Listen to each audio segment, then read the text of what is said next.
Good afternoon વિદ્યાર્થી મિત્રો. આજે આપણે બંધારણની અંદર આમુખ વિશે અભ્યાસ કરીશું. તો કે આપણે આમુખની અંદર શરૂઆતમાં સાર્વભૌમ, સમાજવાદી, બિન સાંપ્રદાયિક અને પ્રજાસત્તાક જે શબ્દો છે એ ઉમેરવામાં આવ્યા હતા. સાર્વભૌમ એટલે શું? તો કે સાર્વભૌમ એટલે કે એવો દેશ કે જે દેશ છે બીજા કોઈ દેશની ગુલામીની નીચે ન. 1947 પહેલા આપણે અંગ્રેજોની ગુલામીમાં હતા, તો એ સમયે આપણો દેશ સાર્વભૌમ હતો. અને અત્યારે આપણો દેશ કોઈની ગુલામીમાં નથી, તો આપણો દેશ અત્યારે સાર્વભૌમ કહી શકીએ. સમાજવાદી એટલે કે જે દેશ છે દરેક સમાજને પોતાનું સમાન મહત્વ આપતો હોય. બિન સાંપ્રદાયિક દેશ એટલે કે એવો દેશ કે જે દેશને પોતાનો કોઈ એક ધર્મ ના હોય. એક ધર્મ ના હોય એટલે શું? તો કે દેશની અંદર વસતા અલગ અલગ ધર્મના લોકો પોતાને જે ધર્મની પસંદ પડે, જે ધર્મ પોતાને માનવું હોય, જે ધર્મની અંદર એને ઉપાસના કરવી હોય એ ધર્મને માની શકે. અને પ્રજાસત્તાક એટલે કે એવો દેશ કે જે દેશની અંદર સત્તા છે એ લોકોના હાથમાં હોય. એ દેશનો અધ્યક્ષ એ વંશ પરંપરાગત ના હોય, એવા દેશને આપણે પ્રજાસત્તાક દેશ કહી શકીએ છીએ. ત્યારબાદ આપણે આમુખની અંદર સામાજિક, આર્થિક અને રાજકીય એમ 3 પ્રકારના ન્યાય આપણે આમુખની અંદર આપેલા છે. અને આ 3 પ્રકારના ન્યાય આપણે રશિયનની ક્રાંતિમાંથી લીધેલા છે. આપણા આમુખની અંદર 5 પ્રકારની સ્વતંત્રતા આપેલી છે.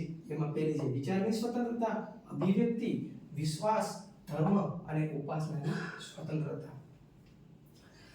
પ્રજાસત્તાક, સ્વતંત્રતા, સમાનતા, બંધુતા આ જે શબ્દો છે એ આપણે ફ્રાન્સની ક્રાંતિમાંથી લીધેલા છે.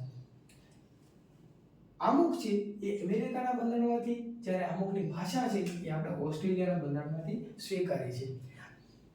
આપણા આમુખની અંદર એક જ વાર એટલે કે 42મો બંધારણીય સુધારો 1976માં, જ્યારે 1976માં સુધારો થયો ત્યારે આમુખની અંદર એક વાર સુધારો થયેલો છે. ત્યારે આપણે પ્રશ્ન પૂછાય કે આમુખની અંદર કેટલી વાર સુધારો થયેલો છે? તો આમુખની અંદર એક વાર 42મો બંધારણીય સુધારો 1976. અને આજ 42મો બંધારણીય સુધારો 1976માં સમાજવાદી, બિન સાંપ્રદાયિક અને અખંડિતતા આ 3 શબ્દો છે એ આપણા આમુખની અંદર ઉમેરવામાં આવ્યા.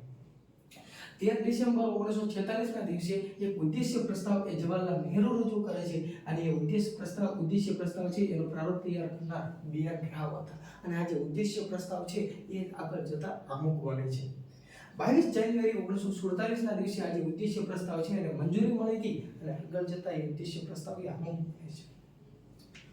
આમુખ છે એ લખનાર પ્રેમ બિહારી રાયજાદા હતા. અને આમુખ છે એના માટેની ડિઝાઇન તૈયાર કરનાર રામ મનોહર સિન્હા છે. આમુખ માટે ઘણા બધા અલગ અલગ વ્યક્તિઓ છે જેને આમુખ વિશે અલગ અલગ શબ્દો કહ્યા છે. તો કે એમાં અમુક છે એને બંધારણ છે એનો આત્મા કહ્યો છે, તો એવું જસ્ટિસ મોહમ્મદ હિદાયતુલ્લાહ છે.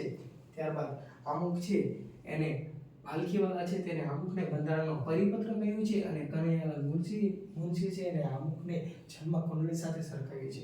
ત્યારબાદ ઠાકુરદાસ ભાર્ગવ છે એને અમુક માટે અલગ અલગ 2-3 પ્રકારના શબ્દ વાપર્યા છે. જેમાં ઠાકુરદાસ ભાર્ગવે અમુકને બંધારણનું આભૂષણ, અમુકને બંધારણનો આત્મા અને બંધારણની ચાવી પણ કહી છે. બસ.